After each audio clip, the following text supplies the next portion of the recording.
What is the main reason why you'd buy a F350 or 1-ton pickup? Typically, towing capacity, that's probably number one on the list, but really it's payload capacity.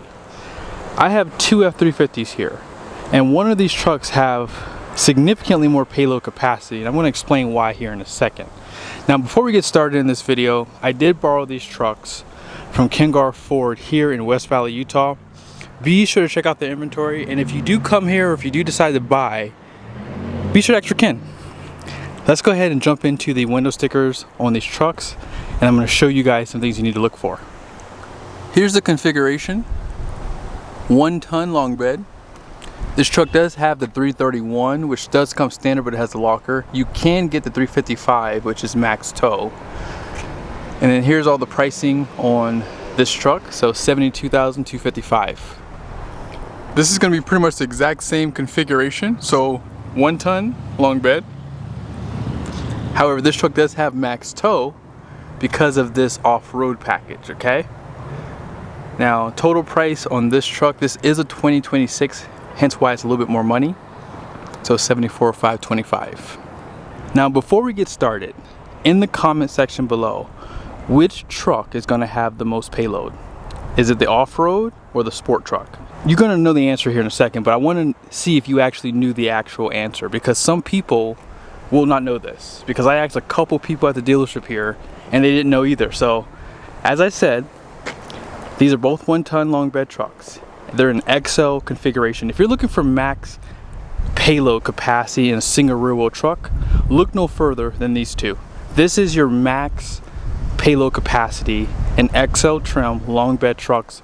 I mean, you could go to the super cabs, but if you want a crew cab configuration, then yeah, this is max payload. Now, this being the off-road truck, I did a full review on it, but you guys see I love the front air dam because it's significantly shorter compared to the one over here.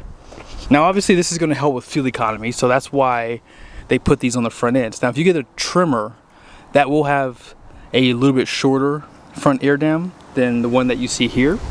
But I actually don't mind this one, and I wish Ford would just put this in all the trucks because it looks so much better. So yes, with the off-road package, you cannot get LED headlights. So if someone's looking for the best lighting because they plan on driving a lot at nighttime, they're probably going to have to skip the off-road package and just go with the sport package, right?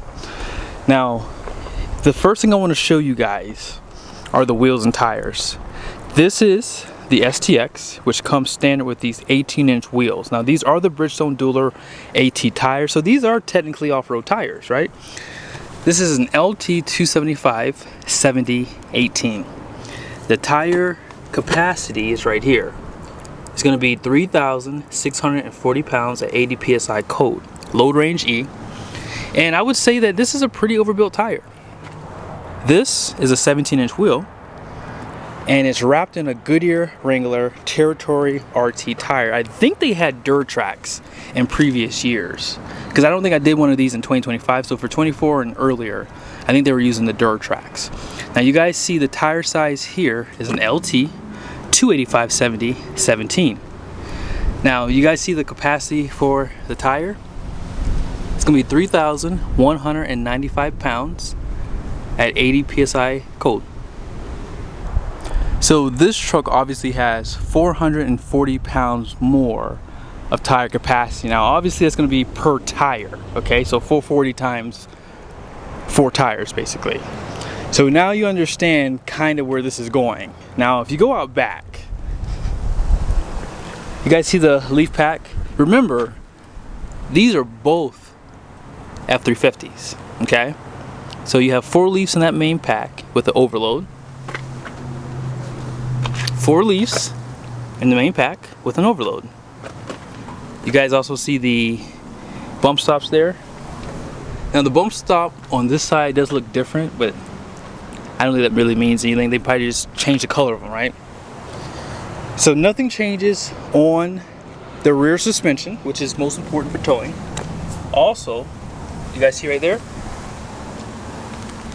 That axle, this is a 355 with the electronic locker versus the 331 with the electronic locker. Now, I don't know if you guys could tell. Let's zoom in just a little bit so you can see. You guys see there is a difference in these axles. Now obviously, as I said, 355 is going to give you max towing capacity, right? You guys see right there? It looks like there's like a fill hole on this axle. So yes, these axles are actually different. So hold on, let's back up for a second.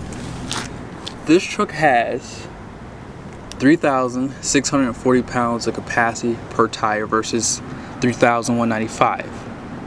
This one does have the max tow axle, so maybe, just maybe, this off-road truck is gonna have the most capacity for towing capacity and for payload, right? You would think that. Now let's discuss something real quickly. There's thousands upon thousands of configurations for these trucks.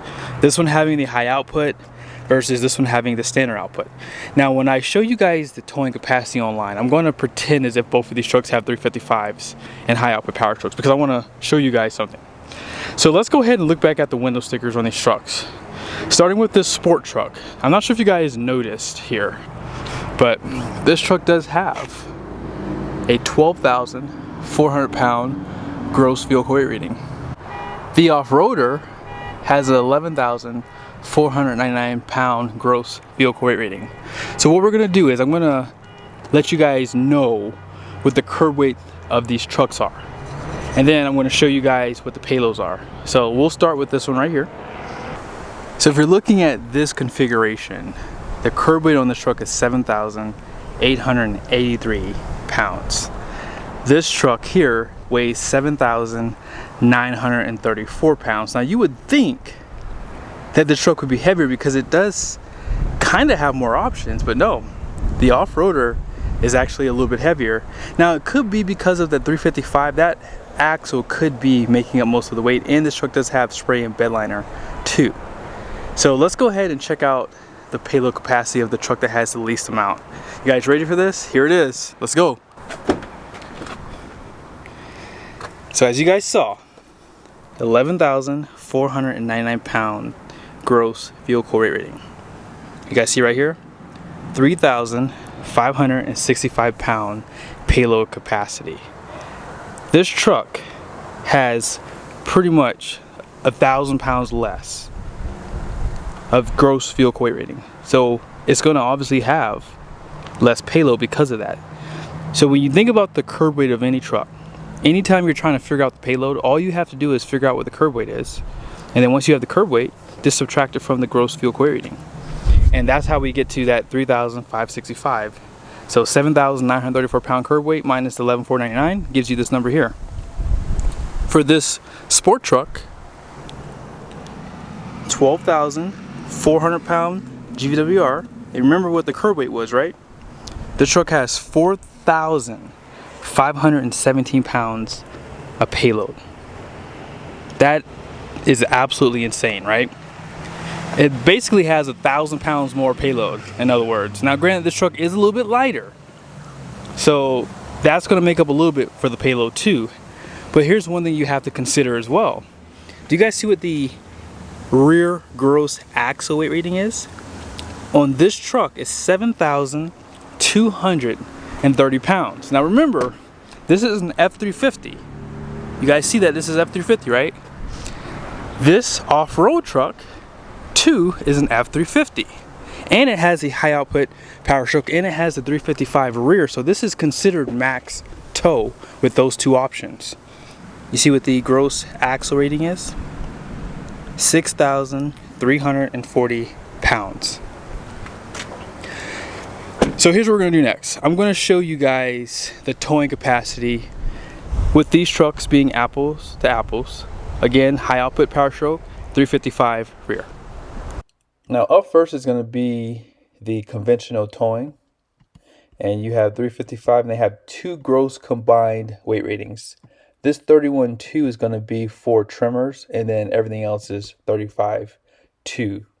Now right over here, you guys will see for long bed trucks, 23.5 and then 25,000. So the 2 and the 3 represent the 18-inch wheel all season, or the number 3 is 18 and 20 all-terrain tires. So that STX did have an 18-inch all-terrain tire, which means it's going to have a 25,000 pound conventional tow rating.